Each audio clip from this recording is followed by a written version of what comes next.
Para conocer esta geósfera, verificaremos, observaremos la estructura interna de esta parte de la Tierra, así como la característica de sus capas y el desarrollo de los sismos. Así que, jóvenes, bienvenidos nuevamente a la presente sesión de clase. Muy buenas tardes con todos. Buenas tardes, compañera Desiree, compañera Mariel. Muy buenas tardes. Bien, en esta diapositiva introductoria se nos muestra la manera o forma o formas en plural de conocer el interior de la Tierra. Una manera de enterarnos cómo es la Tierra por dentro es apreciar lo que la Tierra libera desde dentro. Si hablamos de una erupción volcánica evidencia, muestra que dentro de la Tierra las temperaturas son altas. Y bajo esas condiciones de alta temperatura, ¿qué es lo que uno puede observar? Liberación de gases y liberación de ese fluido líquido caliente llamado lava. Si los elementos vienen del interior de la Tierra, entonces más o menos uno se va dando cuenta que dentro de la Tierra hay esas características de alta temperatura, viscosidad y masa gaseosa. Pero también se puede determinar el conocimiento del interior de la Tierra registrando sus vibraciones a través de un sismógrafo. A través de un sismógrafo se puede reconocer de manera indirecta cómo es la estructura interna de la Tierra. Ambos métodos, ambas formas, nos acercan al conocimiento del interior de la Tierra. Una forma directa, apreciando una erupción volcánica, una aprecia qué es lo que se libera del interior, y otra manera es registrando las pulsaciones, las vibraciones de la corteza durante los terremotos, ¿no? Durante los sismos. Entonces, son maneras, insisto aquí, de conocer qué es lo que hay dentro de la Tierra. Ahora, justamente estábamos hablando de métodos, es decir, maneras de conocer el interior de la Tierra.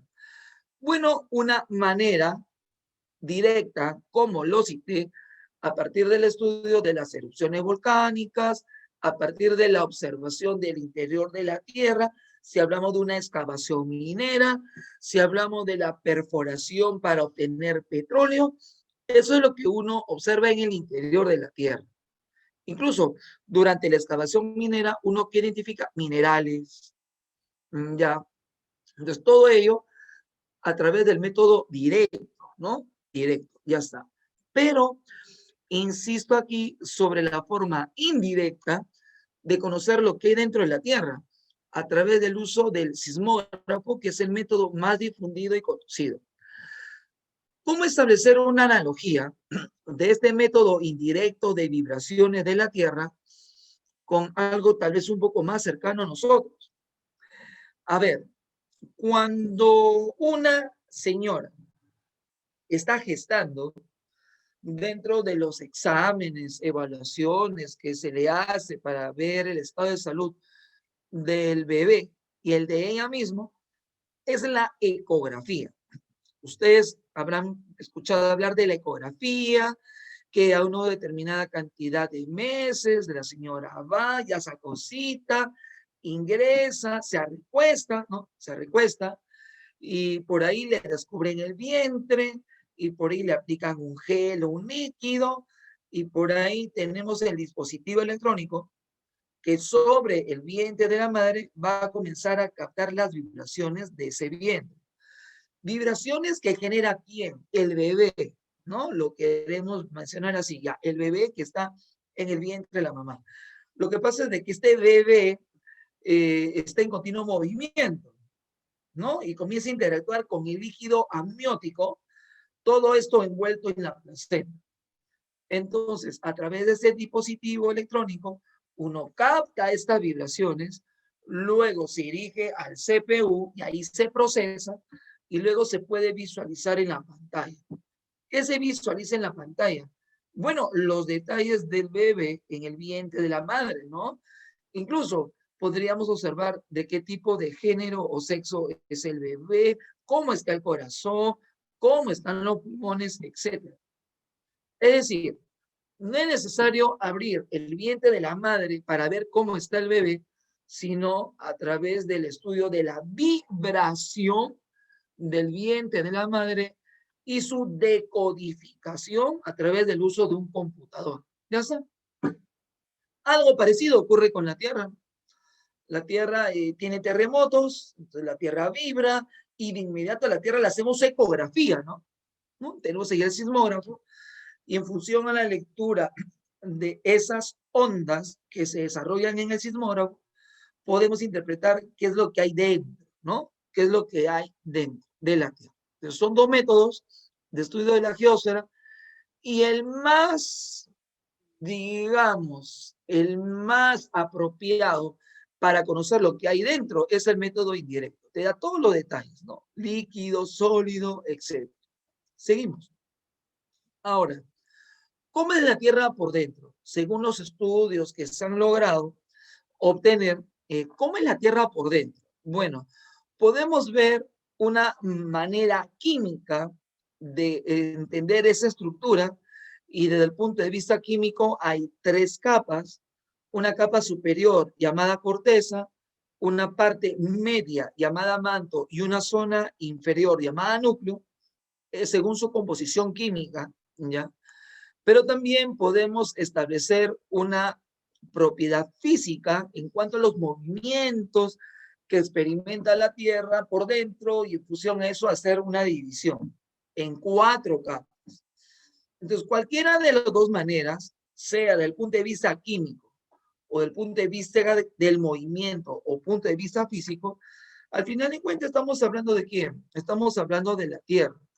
A ver, según el modelo químico, como te indiqué, identificamos una zona superficial llamada corteza, una zona de enorme volumen llamada manto y una zona interna llamada núcleo.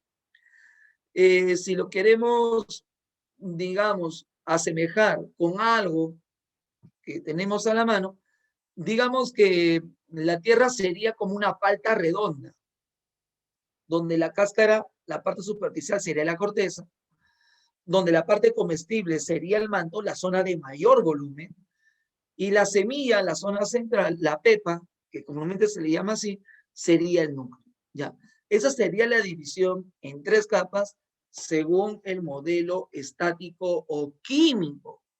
¿Ya? Pero si digo modelo dinámico o físico, se identifican cuatro y vamos a establecer equivalencias.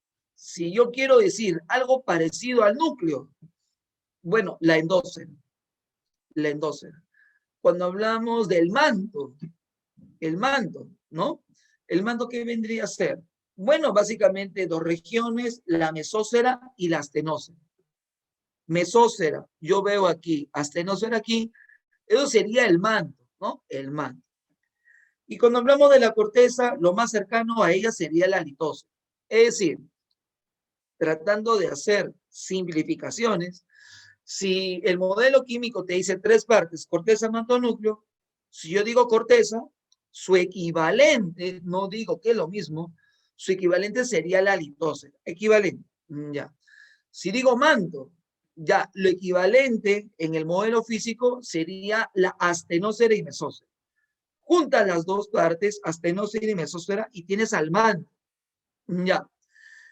Y si hablamos del núcleo, bueno, también se llama núcleo o endósfera, pero que se entienda que la definición de cada una de estas capas corresponde a un método de estudio. Pregunta de admisión que vino en San Marcos. ¿Cuál es la composición química predominante en el núcleo? Es decir, si tenemos que hacer cita de la composición química del núcleo, pregunta San Marcos, ¿cuáles son los componentes principales?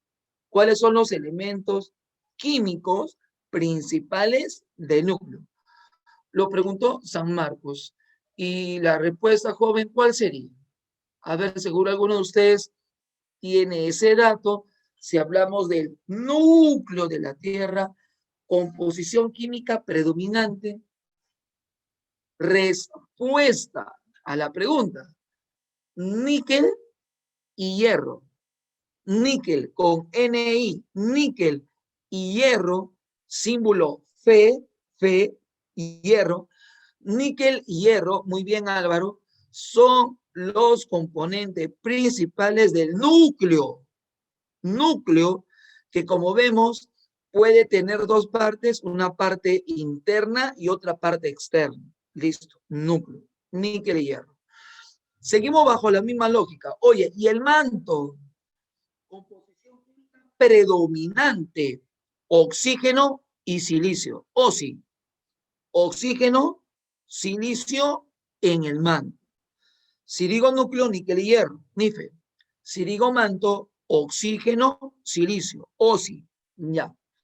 Y si digo corteza, bueno, la corteza es parecida al manto. ¿Por qué?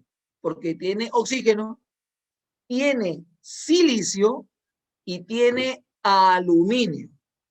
Oxígeno, silicio, aluminio, corteza.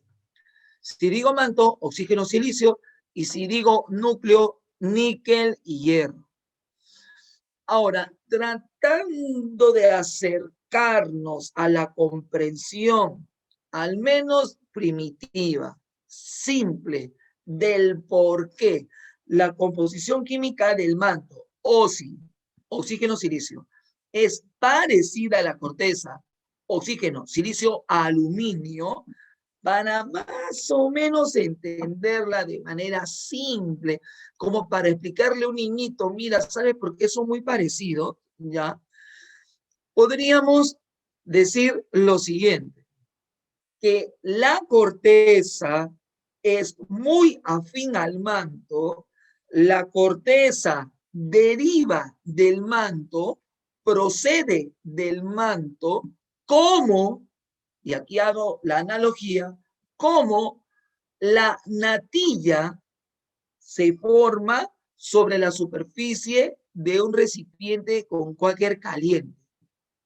Repito, si la corteza y el manto son parecidos, ¿cómo es la relación? Respuesta. La corteza procede, deriva del enfriamiento del manto. Y esta relación es muy similar al enfriamiento de un recipiente con cualquier caliente. Al momento de enfriarse, sobre este líquido caliente se forma una natilla, una película, ¿no? Eso es lo que uno observa. Y creo de que eso uno lo puede experimentar, ¿no? Te sirven un recipiente con cualquier caliente o tal vez sopa caliente y se puede visualizar, ¿no? A metros, ¿no? Que del recipiente sale como vapores, etcétera. Ah, está caliente, ¿ya? Y en eso, tú dices, ya, lo voy a dejar enfriar unos minutos. Pasó el minuto, ya no salen vapores. ¿Y qué observa? Que se formó como una natilla, una nata, una película sobre ese recipiente de cualquier caliente. Lo mismo si lo vemos en la olla, con cualquier caliente, pero al enfriarse se formó una nata. ¿Cómo apareció la nata? A partir del enfriamiento de ese líquido caliente. Eso mismo pasó con la corteza. La corteza, esa costra superficial, resulta del enfriamiento del manto. Es decir, si hay manto, al enfriarse, ¿qué forma? Corteza. Tan simple como ello. Pero un comentario adicional, ya que estamos hablando de composición química. El níquel, el hierro, ambos son importantes en la industria, ¿ya? Y tenemos conocimiento de que estos elementos se extraen a través de la minería, ¿no? A través de la minería, níquel, hierro, otros elementos más, ¿no? Oro, plata, cobre, etcétera, ya. Entonces uno comienza a preguntarse lo siguiente. Si el níquel y hierro están en el núcleo, ¿por qué están allí? Y si hay níquel y hierro en el núcleo, ¿por qué encontramos níquel y hierro en la corteza? Ya.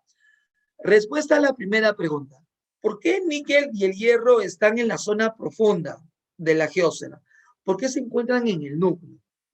¿Y la respuesta cuál es? Por su mayor densidad relativa, André, André, su densidad relativa a otros elementos químicos. Por favor, tomen en cuenta algo. ¿Eh? Una cosa es densidad y otra cosa es peso. Si no, asomemos aquí una pregunta súper conocida, ¿no? La llamada pregunta capciosa. Si tiempo se da. ¿Qué pesa más? ¿No? Aquí viene la pregunta capciosa. ¿Qué pesa más? ¿Un kilo de piedra o un kilo de algodón? ¿Cuál de los dos pesa más? Y como bien claro dice Jackie, profe, usted claro está diciendo, es un kilo de cada uno. Los dos pesan lo mismo. Claro, los dos pesan lo mismo, pero su consistencia, su concentración de masa es distinta. Digamos que la concentración de masa en la piedra es mayor, ¿no? Más compacto, más rígido, ¿no? Sólido, ¿no? En cambio del algodón, su consistencia no es tanta, ¿no? De ahí que este algodón, para que logres un kilo, ocupe más volumen que la piedra. Ah, ya. Entonces, por favor, no olvidarse. Una cosa es peso y otra cosa es densidad. Y densidad se refiere a la concentración de masa. Y para seguir trabajando esta idea y culminarla, cuando uno en un recipiente, digamos, en un vaso, vierte primero el aceite. El vaso estaba vacío. Vierte el aceite. Y luego encima del aceite echo agua. Bueno, algo que tú y yo conocemos es de que el agua y el aceite no se mezclan, pero pueden convivir. La pregunta es, si el aceite estaba en la base cuando eché el agua, pregunto, ¿el aceite sigue estando en la base? Tengo el recipiente, eché aceite, el aceite está en la base, luego encima echo agua. Pregunto, ¿el aceite sigue abajo y el agua está arriba? O sea, ¿eso es lo que ocurre? Y la respuesta es no, me dice Jackie. Lo que va a pasar es de que el agua va a desalojar al aceite, se hunde, ¿y qué pasa con el aceite? Se eleva, ¿no? Se eleva. ¿Por qué ocurre ello? ¿Por qué? Porque el agua ocupa el lugar más bajo y el aceite se elevó. Y la respuesta es porque el agua respecto al aceite es más denso. Ahora, volviendo aquí al tema, entonces, si hay níquel y hierro un montón en el núcleo, es porque de forma relativa son los componentes más densos. O sea, lo más denso va abajo, ¿no?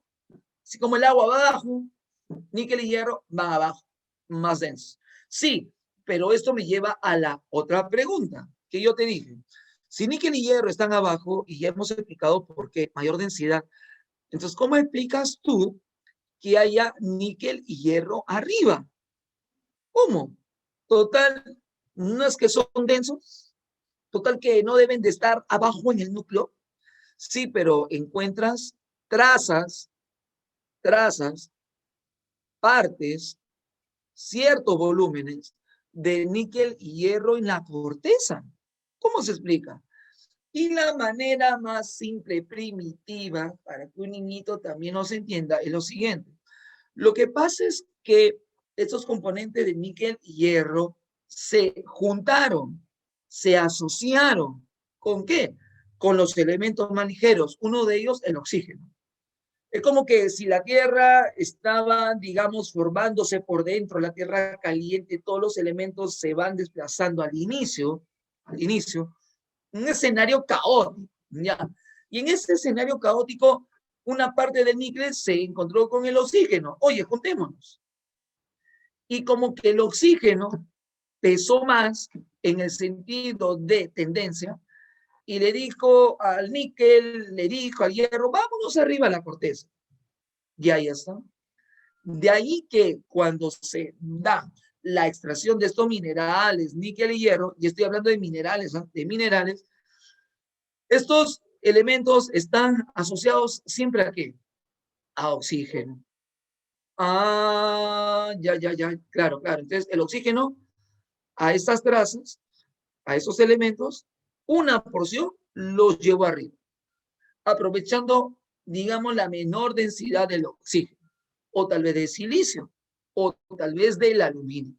Pero por favor recuerden, todo ese comentario que estoy haciendo es a partir de una visión química, una visión estática de la Tierra. En su interior, corteza, manto y núcleo. Composición química predominante del núcleo, níquel y hierro. Si hablamos del manto, oxígeno, silicio. Y si hablamos de la corteza, oxígeno, silicio, aluminio. Se acabó. Ya está. Ahora, desde el punto de vista físico, ¿no? Del punto de vista físico, es decir, del movimiento. Bueno, identificamos en la zona superficial a la litósfera, que equivale a decir corteza. Debajo de esta litósfera existe una región llamada astenósfera. Pregunta de admisión de San Marcos.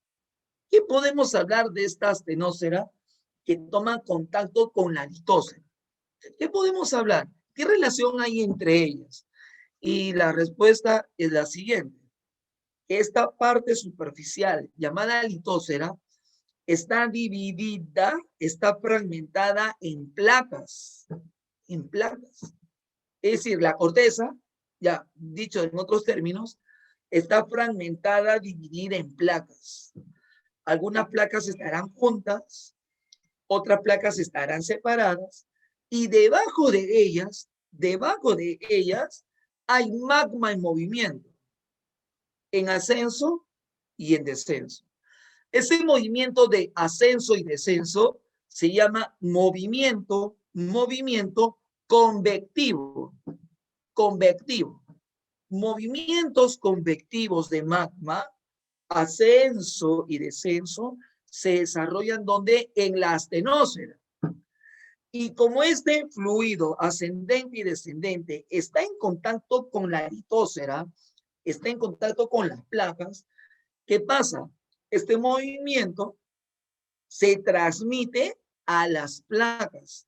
De allí que las placas se muevan. Y al moverse, ¿qué puede pasar? De lo que estaban separadas, se separan más o tal vez se juntan más. Pregunta clásica, jóvenes. Pregunta de primera y primaria. Aprende en casa. ¿Por qué hay terremotos? ¿Cuál sería tu respuesta? Hay terremotos, ¿no? Hay terremotos. La pregunta es, ¿por qué hay terremotos? ¿Por qué hay vibraciones? ¿No se acuerdan, jóvenes, que en este mes que pasó, una vibración? ¿Sí o no? Y la respuesta que me da Elena, ¿cuál es? Elena me habla acerca de, Jeremy me habla acerca de el movimiento de las placas tectónicas. Pero ese movimiento, ¿cómo se da? Es un movimiento de encuentro, ¿sí o no? Es un movimiento de choque, como dice Mariel, como dice Oxana. Claro, muy bien. Y ese encuentro de placas también se puede llamar convergencia. Sí, muy bien. Entonces, completando la idea, según lo que menciona aquí la compañera Yerila, las placas al moverse colisionan.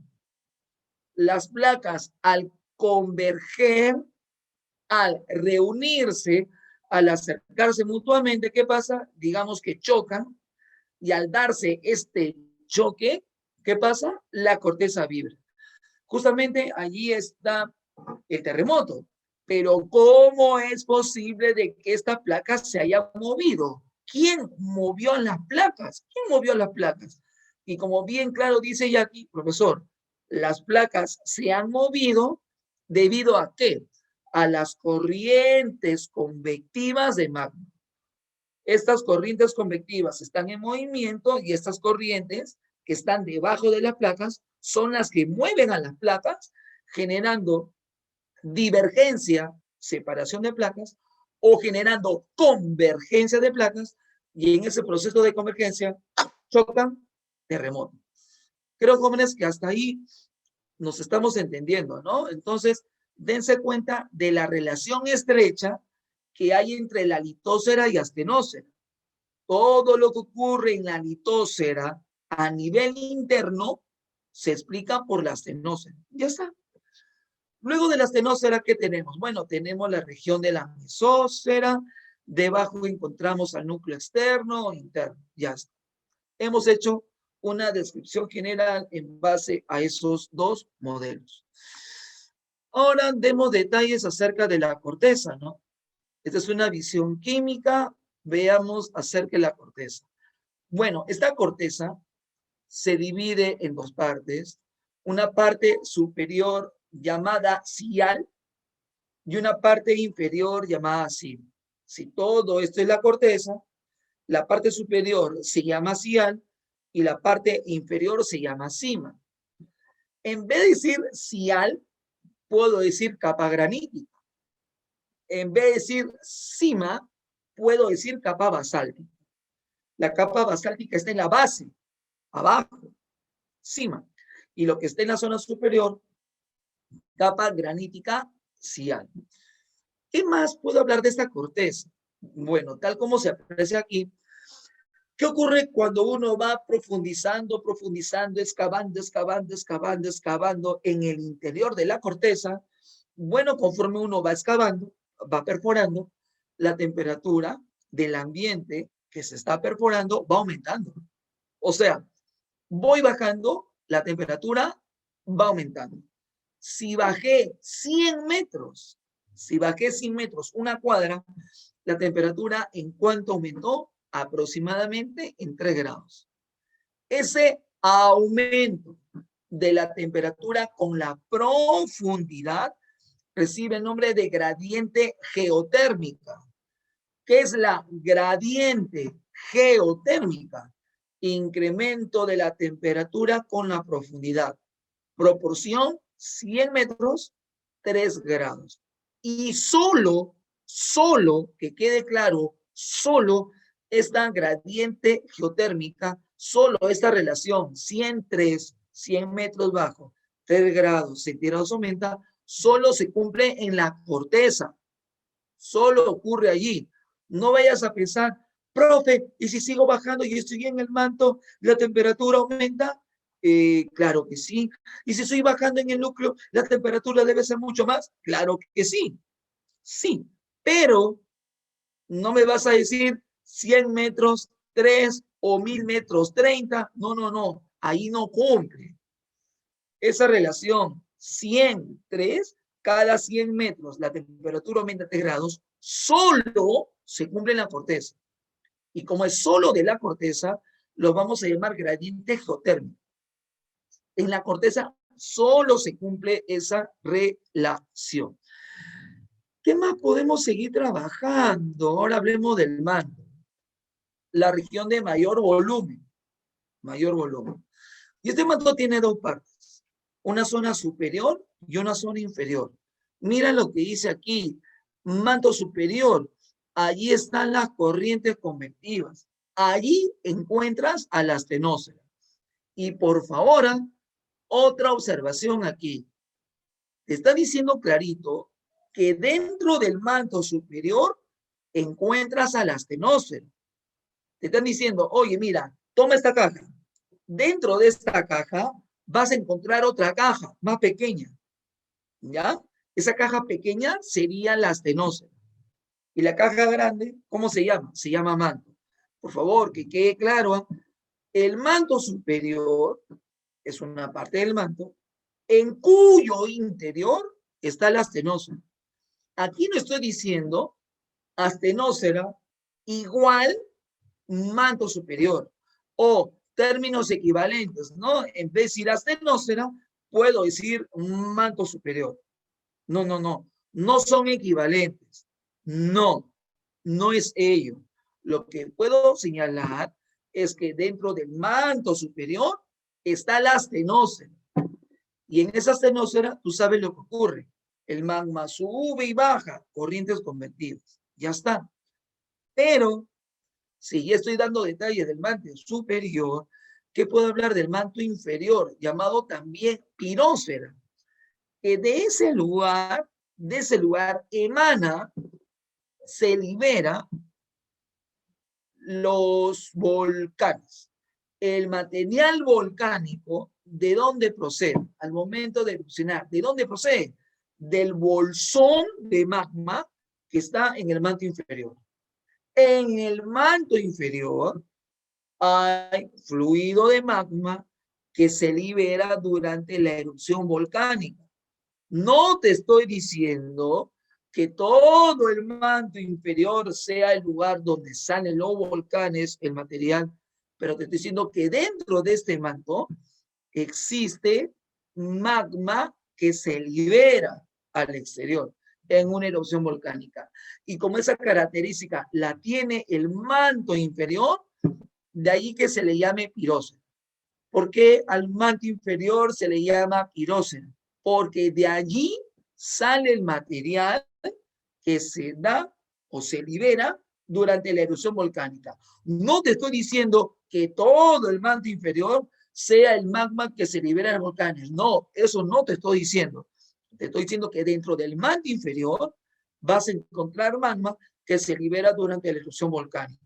Lo mismo que cuando te hablé del manto superior, que dentro del manto superior vas a encontrar la cenósfera, cuyas corrientes convectivas generan movimiento en las placas. Hasta ahí, jóvenes, todo está bien, todo en orden. Consulto, jóvenes, ¿todo está bien? ¿Sí? ¿Todo bien, todo bien, todo bien? A ver, consulto. Ya, voy a consultar. Voy a consultar.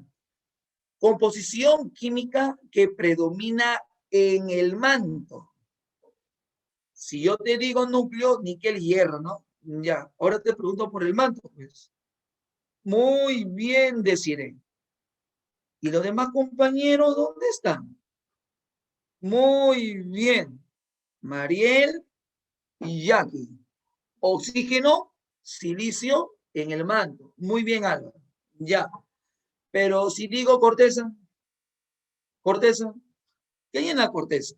Si digo corteza, composición química, oxígeno, silicio y falta algo más. Algo más. Ajá, aluminio. ¿Estamos de acuerdo? Yerila, hierro en la corteza sí hay. Sí hay hierro, compañera, sí hay. Pero ¿qué es lo que predomina? ¿Qué es lo que abunda en la corteza? A eso me refiero. ¿Qué abunda? Porque si no, también diría oro, ¿no? También diría cobre, no sé, pues, etcétera, ¿no? Pero ¿qué predomina en la corteza? Oxígeno, silicio, aluminio. Siguiente pregunta. ¿Qué es la gradiente geotérmica? ¿Qué es eso? Cuando uno habla de la gradiente geotérmica, ¿de qué me estás hablando? ¿Y la respuesta cuál es? Gradiente geotérmica es una característica de la geósfera en qué consiste. Conforme uno va profundizando, muy bien, muy bien, muy bien, muy bien, la temperatura varía. Mientras uno va profundizando más, la temperatura se eleva. Muy bien. La pregunta es, la gradiente geotérmica, esa relación bajo 100 metros, la temperatura aumenta en 3 grados. Eso se da en toda la geósfera, o sea, corteza, manto, núcleo. Y la respuesta es no, pues solo se cumple en la corteza. Jóvenes, hasta ahí creo que estamos yendo bien. Ahora, quiero aprovechar este minuto, estoy controlando el tiempo, para mencionarles cómo es la dinámica de hoy día. Calculo completar la teoría hasta aproximadamente las 3 de la tarde, más o menos 3 de la tarde, ya. Luego de haber desarrollado la teoría, luego vendría tu práctica, ¿no? Tu práctica, ya. Y luego de tu práctica, veríamos la solución de la práctica, ¿no? A ver, la 1, la 2, etcétera, ya. Luego de la práctica y la solución de la práctica, vendría otra práctica. Te doy el tiempo. Y luego veríamos la solución de esa segunda práctica. ¿Se entendió? En resumen, la primera hora es teoría y la segunda parte es práctica para verificar los contenidos que se han trabajado. Terminó el minuto de comentario. Listo, claro, como la semana pasada. Ya, listo, ya está. Yo hago la referencia porque tengo entendido que hubo remoción de aula, por eso lo estoy diciendo. o no hubo, jóvenes, remoción de aula? ¿Ustedes son los mismos compañeros de la semana pasada? Porque en otras aulas yo he visto que hay compañeros, profe, ¿y usted quién es? ¿Quién seré? Pues no, ya está. Pero en tu aula no hubo remoción entonces. Micaela, hoy día se integró, me dice.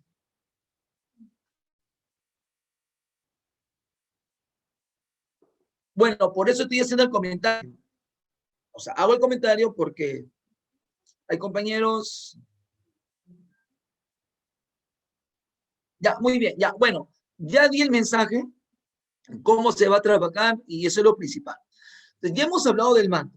Zona de mayor volumen, manto superior, manto inferior y las corrientes convectivas, ¿no? Que ahí están, mira, el magma que sube y baja y moviliza a las placas tectónicas. Ya está.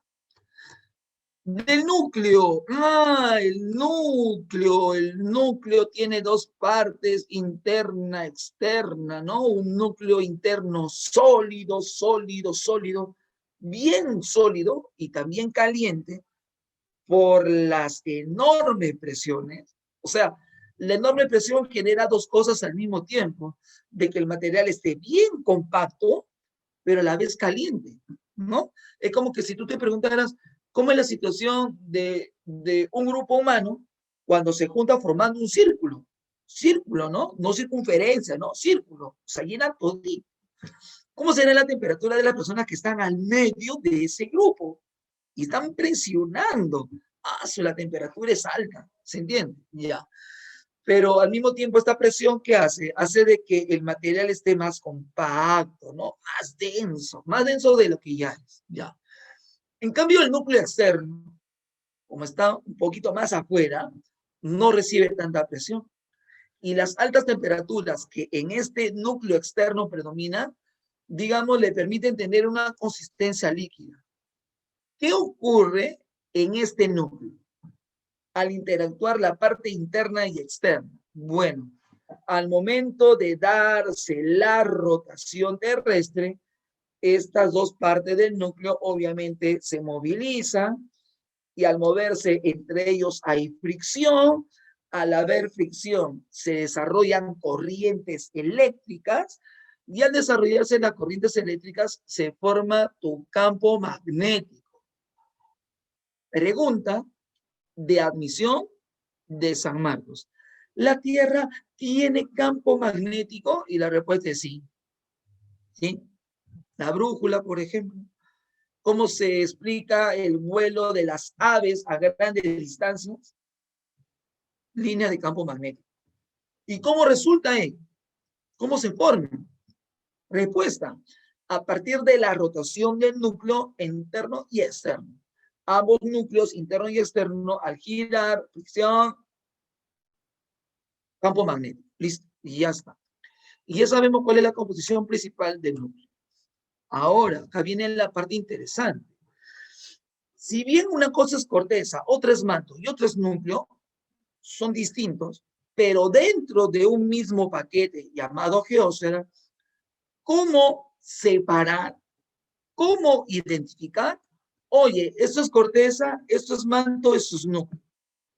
¿Cómo se establece el límite? ¿Cómo se establece la separación de dos cosas que, repito, están en el mismo recipiente, pero son distintos? A través de regiones llamadas discontinuidades. ¿Qué son las discontinuidades? Son regiones, no son líneas, ¿eh? Son regiones que separan las partes de la geósfera. La geósfera, desde el punto de vista químico, tiene corteza, manto y núcleo, los tres están juntos, pero a la vez separados por discontinuidades. Para más o menos, acercarnos a la idea de discontinuidad, al menos de manera doméstica. A ver, pongámonos en este caso, lo que estamos aquí en Lima sobre todo, en este periodo de otoño-invierno. Ya está haciendo frío, consume calorías en incremento, es una tardecita, 6 de la tarde, y por ahí tal vez mamá o tal vez tú están preparando más amor, ¿no? Más amor, ¿no? Ya está. Pero por ahí alguien dice, oye, pero sería bueno hacer arroz con leche, ya está preparado. Y alguien dice, oye, yo quisiera un poquito de los dos. Entonces te dan un recipiente, te sirven los dos. Te sirven el arroz con leche a un costado y al otro costadito te dan la mazamorra. Pregunto, ¿qué pasa si ustedes comen del límite? Porque hay un límite, ¿no? Tú has visto, ¿no? Te sirven el arroz con leche con mazamorra y se ve ahí o no como una línea. ¿No han visto? Cuando te sirven arroz con leche con mazamorra, se ve ahí como una línea, ¿no? O sea, están los dos en el mismo recipiente y se ve como una línea. Ya. Yo te pregunto, a ver, prueba tú justo con la cuchara y toma lo que está en ese límite. Dime a qué sabe. A ver, dime a qué sabe. A ver, dime a qué sabe. ¿Sabe arroz con leche? ¿Sabe a mazamorra? Dime, ¿a qué sabe? A ver, dime, ¿a qué sabe? Sí, está justo en el límite. Y la respuesta es, ¿sabe a los dos o no? ¿Sí? ¿Se entiende la idea? Entonces, ese límite se llama discontinuidad. ¿Me dejo entender? Ese límite se llama discontinuidad. ¿Está claro? Si tú te alejas del límite, depende, pues, o comerás arroz con leche o comerás mazamorra. Jóvenes, ¿se entiende la diferencia? Si están en un mismo paquete, entonces tú dices, este es arroz con leche, este es mazamorra y esto es una discontinuidad. ¿Se entiende? El límite, llámalo discontinuidad. Te voy a comer de la discontinuidad mazamorra a arroz con leche. ¿Se entiende o no? Ya, lo mismo ocurre aquí. Lo mismo ocurre aquí. Que si bien la corteza manto y núcleo son cosas distintas, pero están separados por discontinuidades. Así que, si es que eso se entendió, si Morovisic me separa corteza y manto, si Morovisic, repito, me separa corteza y manto, Morovisic tendrá algo de corteza o no? Pregunto, si Morovisic te separa corteza y manto, ¿Morovisic tendrá algo de corteza o no tendrá algo de corteza Morovisic? Claro. Pero también tendrá algo de manto o no. Pregunto, ¿Morovisic tiene algo de los dos o no? ¿Sí? ¿Se entiende? Ya, entonces ahí está. Entonces Morovisic tiene algo de corteza y de manto. Y si digo Gutenberg, bueno, Gutenberg que me separe el manto del núcleo, tendrá algo de manto y tendrá algo de núcleo. Si lo llevamos de manera análoga a papá, mamá, hijo,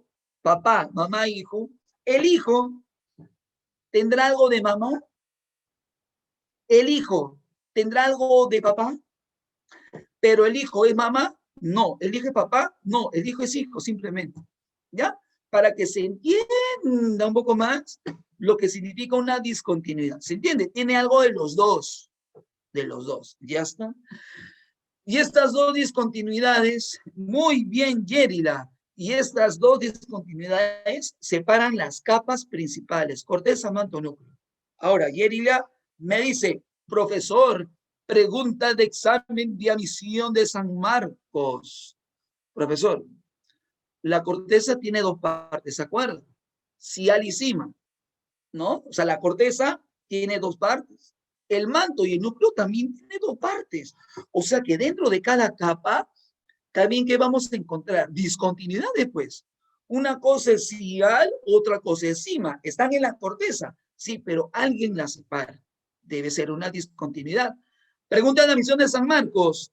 ¿Cómo se llama la discontinuidad que divide a la corteza en dos?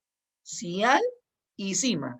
Y por ahí Yerila ya me dio el dato. Yerila está pero súper enterada de todo. Y muy bien, Mariel Micaela Desiré, esa discontinuidad se llama Conrad. Y así como Conrad divide a la corteza en dos, al manto, ¿quién lo divide en dos? Repete. Al núcleo, ¿quién lo divide en dos? Lehmann. ¿Sí, jóvenes? Estoy claro, ¿no?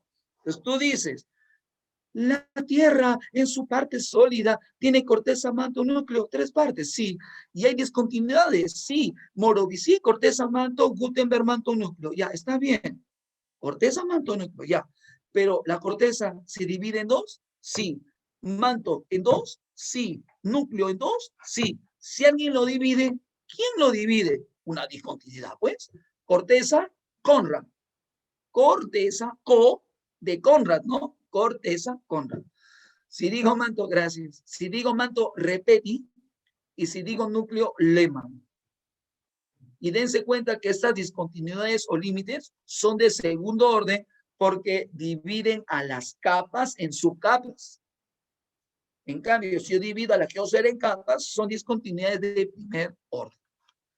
Yo creo, jóvenes, que hasta ahí todo bien, ¿ah? Me parece que hasta ahí estamos yendo bien. Ahora, los sismos que son, bueno, son vibraciones de la corteza, producto de la colisión de placas. Pregunta de admisión de San Marcos. ¿Dónde se origina el sismo? Respuesta. O sea, hay terremotos. Ya sé que hay choque de placas, ya. Eso yo ya sé, ya. Yo ya sé eso, tú ya sabes eso. Pero la pregunta es, ¿cómo se llama el punto donde se origina el sismo? ¿Cómo se llama ese foco sísmico? Y la respuesta es hipocentro. Jackie, hipocentro. Mariel, hipo está abajo. Hipocentro. Es el hipocentro es el foco sísmico, es el lugar donde se origina el sismo.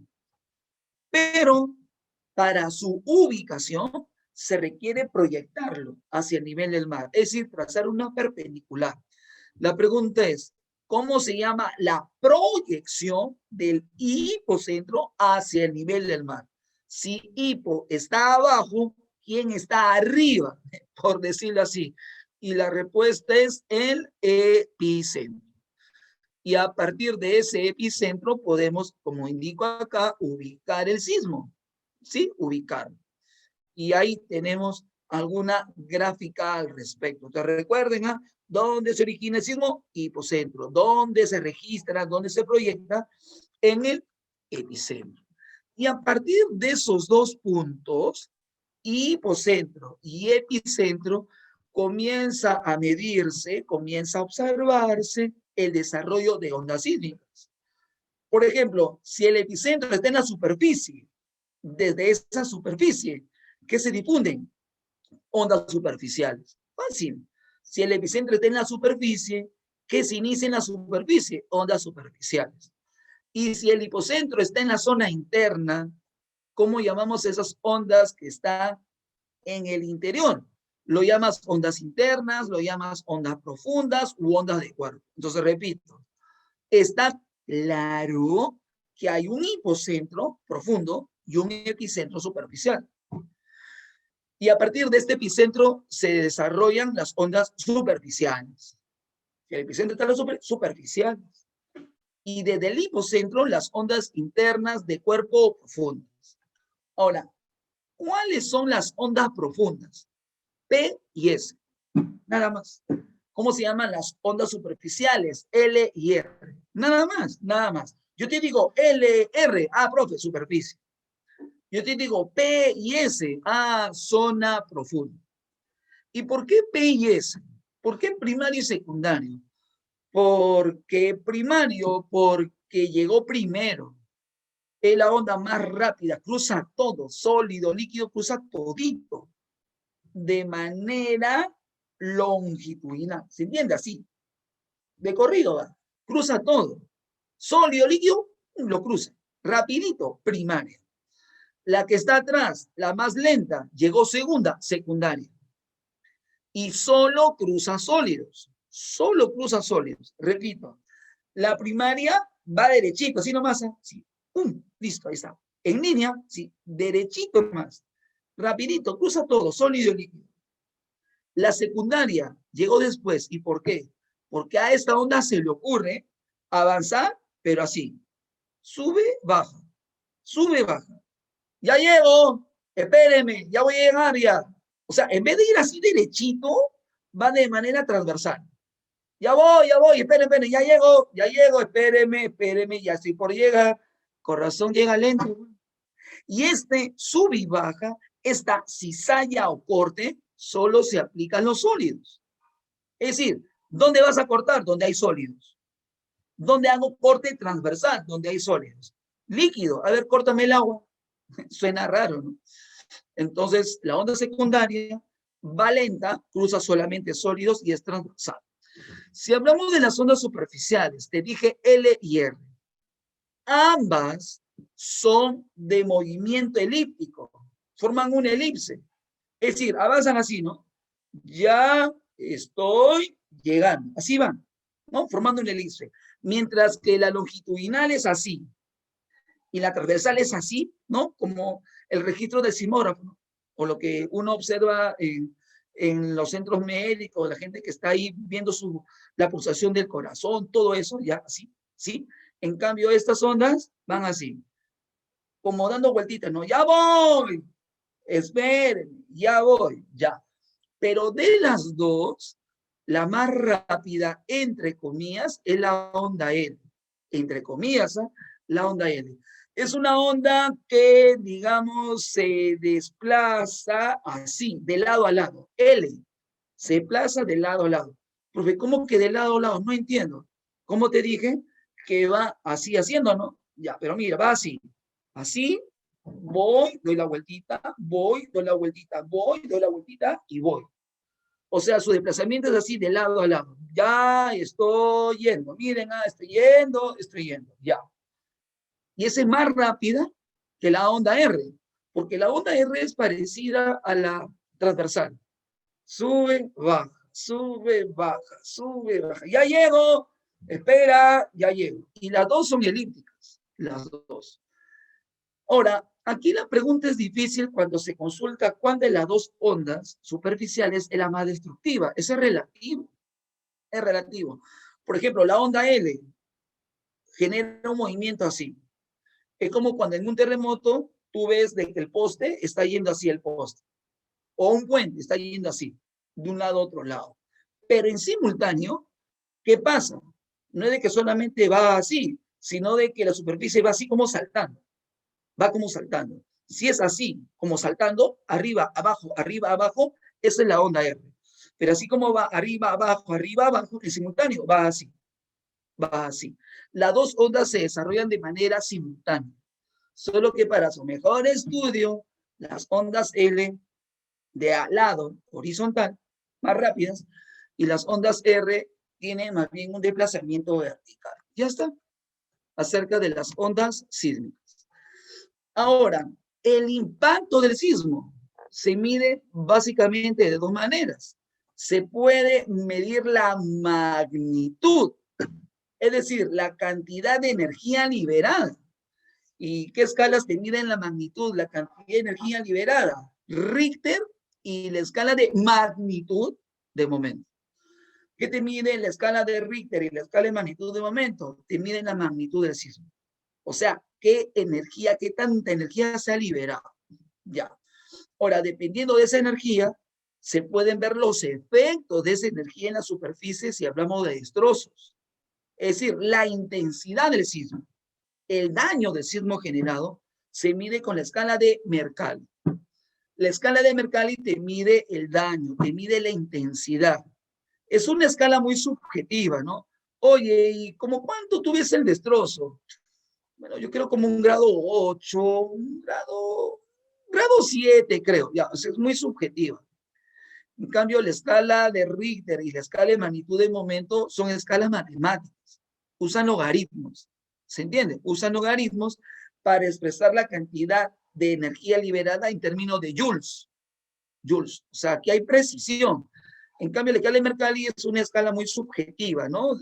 Tú valorizas, tú gradúas el nivel de daño o intensidad según tu percepción. Listo. Y aquí está la comparación de ambos y se acabó la clase. Bien. Voy a hacer un recuento de todito lo he explicado, y luego tu receso, ¿ya? Tu receso. La geosfera es la parte sólida de la Tierra, la parte rocosa. ¿Cómo se puede estudiar? De manera directa, observando las erupciones volcánicas, perforando una montaña, túnel, minerales, perforación de petróleo, método directo, o de manera indirecta, estudiando los movimientos sísmicos. Ahora, ¿cómo es la Tierra por dentro? Bueno, lo puedes ver de manera química, estática o física dinámica. Química, corteza, manto, núcleo, se acabó. Composición química predominante del núcleo, níquel y hierro. Manto, oxígeno, silicio. Corteza, oxígeno, silicio, aluminio. Listo. Si digo físico, movimiento, sí, la Tierra se mueve, profe. Las placas de la litósfera se mueven por las corrientes convectivas de la astenosfera, ¿ya? Ahí ya tienes dos capas ya. Y debajo que tenemos a la mesósfera y más abajo a la endósfera. Ya está. Ahora, corteza, dos partes tiene. Cial, cima, capa granítica arriba, capa basáltica abajo. Y en ellas, ¿qué se observa? Que la temperatura aumenta con la profundidad, 100 metros, 3 grados centígrados. Ya está, gradiente geotérmico. Manto, la de mayor volumen, dos partes, superior e inferior. En el superior, las corrientes convectivas que movilizan a la corteza. Si digo manto inferior, ahí encontramos el bolsón de magma que se libera en una erupción volcánica. Se le llama piróxeno. Ya. El núcleo, dos partes, interna y externa. El interno es sólido, el externo es líquido. Rotación, fricción, corrientes eléctricas, campo magnético, núcleo. Ahora, estas tres capas se dividen por discontinuidades. Regiones que separan las partes de la geosfera. Son regiones. Por ejemplo, corteza manto Morovici, manto núcleo Gutten. Pero tanto la corteza, el manto y el núcleo se dividen en dos. Entonces hay discontinuidades. En la corteza Conrad, en el manto Repetti y en el núcleo Lehmann. Sismos son vibraciones. ¿Dónde se origina? Hipocentro. ¿Dónde se proyectan, registran? En el epicentro. Y a partir de estos dos puntos se observan ondas sísmicas. A partir del epicentro, a partir de la superficie, ondas superficiales, L y R. A partir del hipocentro, zona interna, ondas profundas, P y S. P va rápido, cruza todo, longitudinal. S va lento, transversal, cruza solo sólido. Superficial, L va de lado a lado, elíptico, rápido. Las ondas R van de manera vertical y de manera elíptica. Si hablamos de las escalas sísmicas, ¿qué se va a medir de un sismo? Bueno, puede ser su magnitud. Tenemos dos escalas, la más conocida es Richter, la otra es magnitud de momento. Es una escala logarítmica, matemática, energía liberada. Si digo Mercalli, es una escala subjetiva que mide la intensidad o daño de los sismos. Y se acabó. Bien, jóvenes, a partir de este momento, siendo que hora 2:59, vamos a darles un receso de 10 minutos. ¿Se entiende? 10 minutos de receso y luego venimos con la práctica. Hasta ahí, jóvenes, todo bien. Del manto. No, jóvenes, falso. Además, si la A no era, si te das cuenta, ni siquiera era para leer la 2, ¿no? Si te das cuenta. A ver, la 3. Vamos a ver si la 3 es cierta. Es la capa de mayor volumen, sí. Es la capa de mayor volumen. Así que la 3 cumple. 4. Su densidad, la densidad del manto, es menor de la corteza. O sea, el manto está abajo y es menos denso que la corteza. Bueno, eso es falso, ¿no? Es falso.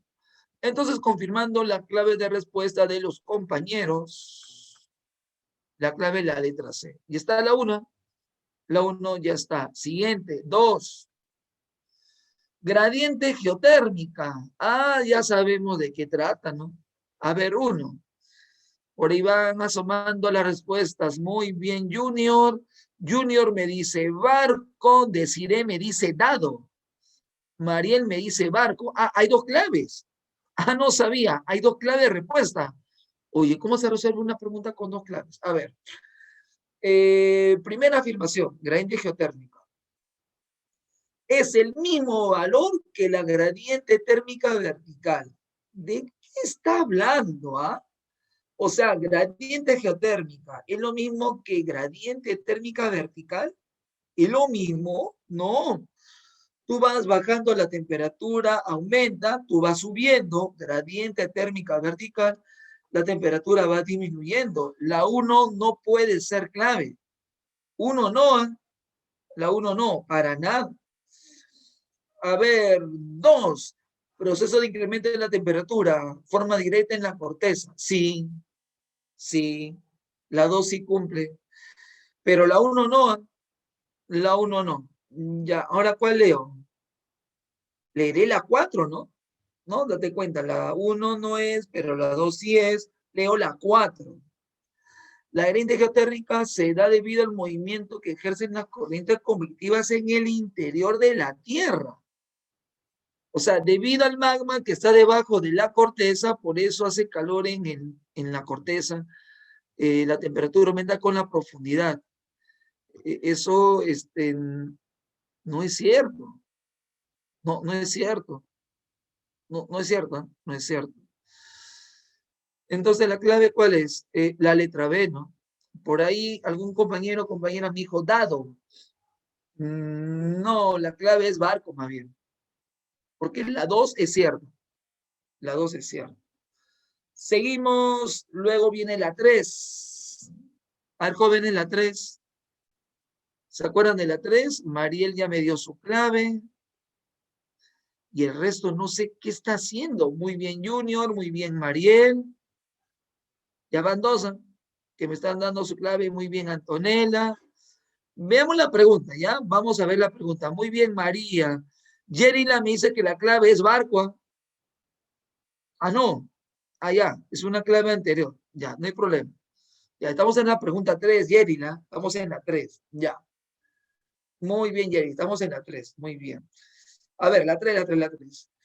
La estructura interna, tenemos la capa basáltica llamada cima. Mayor densidad de la corteza, ese es cierto, ¿no? Tengo aquí al cima y encima está el cial. Cial, cima. 1. Se encuentra en estado semilíquido magmático. ¿Ese es cierto? No, la corteza es sólida. La 1 no cumple. La 1 no cumple. 2. En la capa basáltica, ascenso y descenso de magma, tampoco. La clave no puede tener ni 1 ni 2. ¿Qué opinan ustedes? O sea, en la 3, la 1 no es clave y la 2 tampoco. ¿Qué opinan ustedes? Yerila, ¿esa es tu respuesta, Yerila? ¿Sí? ¿Segura? Sí, está bien, está bien, está bien. ¿Sí? Todavía tú le pusiste hasta asterisco. Profe, disculpe, esa es la clave. Y Yerila se dio cuenta que esa no es la clave. ¿Cuál es la clave? La clave es la letra A. ¿Sí? Muy bien, Yerila. Muy bien, compañeros. Muy bien. 3 letras. Seguimos. 4. ¿Y ahora cuál será la clave aquí? Habrá que leer todo, ¿no? Dice, en dicha capa, la geósfera, los materiales bajan y otros suben. El material sube y baja, sube y baja, sube y baja. Y esto mueve las placas. ¿De qué lugar estamos hablando? Muy bien, Ani, Yanina, Micaela, compañeros, muy bien. ¿De qué lugar estamos hablando? Sube y baja, magma. La clave de las 4 es la letra B. Muy bien, Erickson, muy bien, muy bien. Estamos, ¿ah? Seguimos. 5. Pregunta 5. ¿Tu clave es la 5? Muy bien, Antonella ya me dio su respuesta. María, Yerila, Desiree Junior, Ani. ¿Y qué de más compañeros? ¿Ah? Ustedes son como 75. Muy bien, Yanina. ¿Y el resto? Habiendo la novela, seguro. A ver, tenemos que hablar del núcleo interno. Dice que el núcleo interno, entre comillas, es más fuerte. Más fuerte, suena raro, ¿no? Es más bien más sólido. Y eso lo expliqué.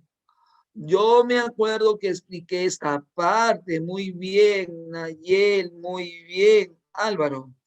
Jóvenes, no demos vuelta. La 3, la clave es la letra B. ¿Sí o no? Enorme presión. Sólido. Ya está. 3, letra B. Seguimos. 6. Terremoto. Escalas. Tenemos que hablar de las escalas, ¿eh? De las escalas sísmicas. Muy bien, Mariel, muy bien, Junior. A ver, vamos a ver las escalas, ¿ya? Richter, logarítmica. para cuantificar la energía. La energía, sí. O sea que tu clave no puede ser la C. Ya, la 1 cumple. 2. El foco del terremoto de Ancash se registró con Mercalli. O sea que con Mercalli tú ubicas terremotos. Tú lo ubicas. No te creo. ¿Sí? ¿Con Mercalli? No, no, nada. O sea, la 1 es, pero no con 2. No mezclemos 1 con 2. A ver, 3. La intensidad del sismo de Pisco, escala de Richter. Intensidad. Intensidad. Richter mide la intensidad. Tampoco. Jóvenes, ¿cuál será la clave? Pues ya no es 2, no es 3. Micaela, no es 3. No es. Digo, no es. Pero, entonces, ¿cuál es la clave? Pues la clave es la letra A, ¿no? ¿Sí o no? Micaela, la 6, la clave es la A. ¿Ya? Aquí estoy explicando. Richter mide la magnitud, no la intensidad. ¿Ya? No mide el daño, Richter. Seguimos. 7. Los sismos o terremotos. A ver, para medir los daños. Ya, acá si no responden esto, ya, jóvenes, caballero. Caballero, jóvenes. Clave de las 7. Aprende en casa nomás. La 7, la clave, la letra D, ¿no? Claro, letra D. Siguiente, 8. A ver, la 8. Dice, por ejemplo, las ondas se producen a partir del hipocentro. Las del hipocentro están abajo. O sea, son ondas internas. O sea, puede ser P o S. ¿Y ahí qué más dice? Y son las primeras que sentimos. Ya pues ya lo dijo. Ya dijo, ya dio la clave. Claro, Yanina, claro, muy bien, Ani, Micaela. Y que son las primeras, son primarias, pues, ¿no? Ya está. Fácil, ¿eh? Tu práctica, compañero, compañera, ha estado fácil. Ahora procedemos a ver tu siguiente práctica, de inmediato, ¿ya? De inmediato. Ya hemos salido de esa pantalla. Ahora voy a buscar tu práctica, la práctica adicional.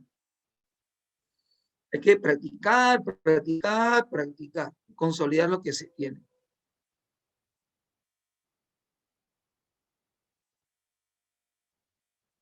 Ya he copiado el enlace de la práctica y lo voy a enviar en este momento. Confirmen, jóvenes, acabo de hacer el envío de una práctica. Confirmen, por favor, acabo de enviar una práctica. 10 preguntas adicionales para que resuelvan poniendo sus datos. Confirmen, por favor. ¿Llegó? ¿No llegó? ¿Sí? Ya, muy bien, trabajamos. 12 minutos máximo. Ya hasta 13, pero más no doy. ¿Ya? Comenzamos. Comenzamos a trabajar en ese momento.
2 minutos, 2 minutos.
Bien, jóvenes, se les proporcionó a ustedes un tiempo determinado para que puedan avanzar, desarrollar la presente práctica. Vemos que hasta el momento hay alrededor de 40 compañeros que están respondiendo. Puede ser un poco más la cifra conforme pasan los minutos, sí, pero hay una parte de compañeros que no está desarrollando la práctica y eso a mí me obliga a recalcar algo. Si algún compañero dice, profesor, créame, geografía no me viene a donde voy a postular. Profe, yo no voy a postular a San Marcos, yo voy a postular a otro lugar. Y por lo tanto, no me viene geografía, profe. Ah, ya. Es una decisión inteligente. Claro, claro, es inteligente la decisión. Es decir, ¿cómo? No le viene geografía, entonces simplemente no hace geografía. Ya está. Simple. Es una decisión muy inteligente, bien pensada. Claro, ¿qué sentido tiene para una evaluación geografía si no me viene? Sencillo.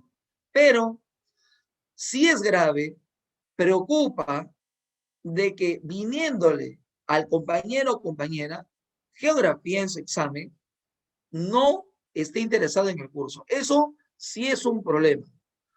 Es una mala decisión. Es una visión estrecha de lo que debe de hacer. Todos los compañeros, indistintamente que te guste o no te guste el curso, lo necesitas. Lo necesitas. Se necesitan hacer muchas cosas y muchas de ellas no nos gusta, pero hay que hacerlo. Entonces, ahí está el detalle. No nos gusta levantarnos temprano, pero hay que hacerlo. No nos gusta algo, pero hay que hacerlo. Entonces, si alguien dice, no, pero no me interesa, ya. Y yo me pregunto, si eso mismo está haciendo con geografía, ¿no estará haciendo lo mismo con otros cursos? Sí. ¿Y cuál es la consecuencia? Probabilidad de ingreso se reduce. No, pero yo soy bueno. No hay peor ciego que no quiere ver, no hay peor sordo que no quiere oír. Y si alguien se enterca, ¿quién se va a encargar de enrostrarle de que ello no es lo que pensaba? El mismo examen de admisión. Bien. Veo con satisfacción que la nota promedio del aula es de 18/20 y está bien. Y llegamos a un repaso puntual de las preguntas. Sencillas las preguntas, ¿eh? Sencillas. Mayor volumen, manto, ya está. 2, incremento de la temperatura con la profundidad, gradiente geotérmica, ¿El magma que liberan los volcanes proviene de dónde? Ah, esto sí no se preguntó en la práctica anterior. No me acuerdo, el magma, los volcanes, cada volcanes erupcionan, pero ese magma, ¿de dónde viene? ¿Dónde está alojado? Manto inferior, ¿no? Manto inferior, ya está. 4, es la región que separa la parte de la geósfera. Fácil, discontinuidad. 5, ¿cuál es la composición química predominante del manto? También se trabajó. Oxígeno, silicio. Si hablamos de Richter, ¿qué permite conocer Richter? La magnitud de un sismo, ¿no? Recordemos. 7, señale, dice aquí, a ver, un tipo de onda superficial. L o R, ¿no? Log, la 1. La respuesta de la pregunta 7. 8. Contiene a las corrientes convectivas. ¿Quién contiene las corrientes convectivas? Ah, la astenósfera, pues. Ubicado en el manto superior. 9. A una profundidad de 300 metros. ¿En cuánto podría aumentar la temperatura? Esa gradiente geotérmica. ¿Cuánto es? No, ahí sí ya me perdí. A ver, yo me acuerdo de haber elaborado la pregunta, pero no me acuerdo. Jackie, Mariel, me dicen 9. 9. Ah, claro, claro, ya me acordé. 100 metros es 3, 300 por 3, 9. Claro. Muy bien, Ani, muy bien, Sharon, Yanina. Gracias, me había olvidado. Y la 10, pregunta de San Marcos, súper abreviada, ¿dónde se originan los terremotos? Respuesta, en el hipocentro. ¿Lo ven? Así que la práctica solamente ha reforzado los contenidos que tú tienes. A buena hora que los compañeros hayan resuelto, y aquellos compañeros que necesitan geografía, pero no les gusta geografía, pero tienen que hacerlo, para la próxima semana va a haber otra práctica sobre el tema que corresponda y así hasta donde se pueda. Bueno, jóvenes, de mi parte sería todo por el día de hoy. Muy buenas tardes con todos ustedes. Muy buen fin de semana próximo. Ya estamos jueves para viernes.